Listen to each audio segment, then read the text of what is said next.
இப்போ இந்த விரல்ல அடிபட்டிருக்குதுன்னு வைங்க. ஆனா இந்த விரலை விட்டுட்டு மற்ற எல்லா விரல்லையும் மருந்து போட்டா என்ன அர்த்தம்? இந்த விரல்ல உள்ள காயமும் குணமாக போறதில்ல, மருந்தும் வீணாயிரும். அப்படிதானே?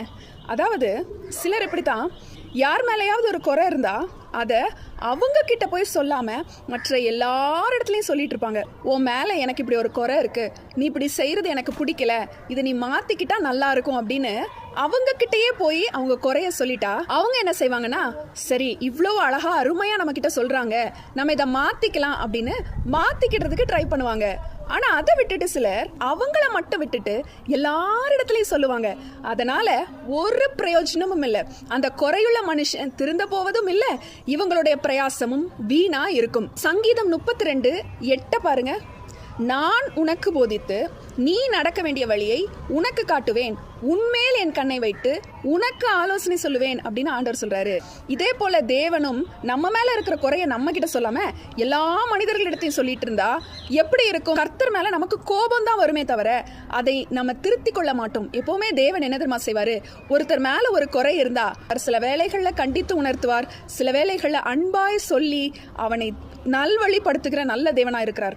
உங்களுக்கு யார் மேலேயாவது பிரச்சனை இருந்தா அதை அவங்க கிட்டயே போய் சொல்லுங்க, அதை அவங்க திருத்திப்பாங்க. எல்லாரிடத்துலயும் போய் சொல்லி கொண்டிருப்பது அவலட்சணமான ஒரு காரியமா இருக்கும்.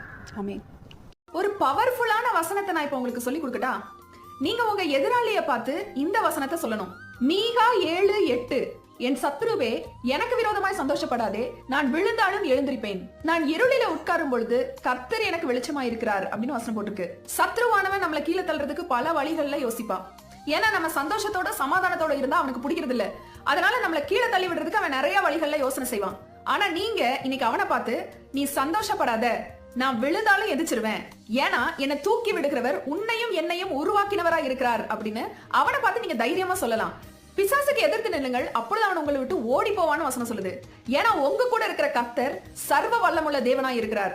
அவர் இருளை வெளிச்சமா மாற்றிடுவாரு. இன்னைக்கு உங்க வாழ்க்கை இருளா இருக்கா?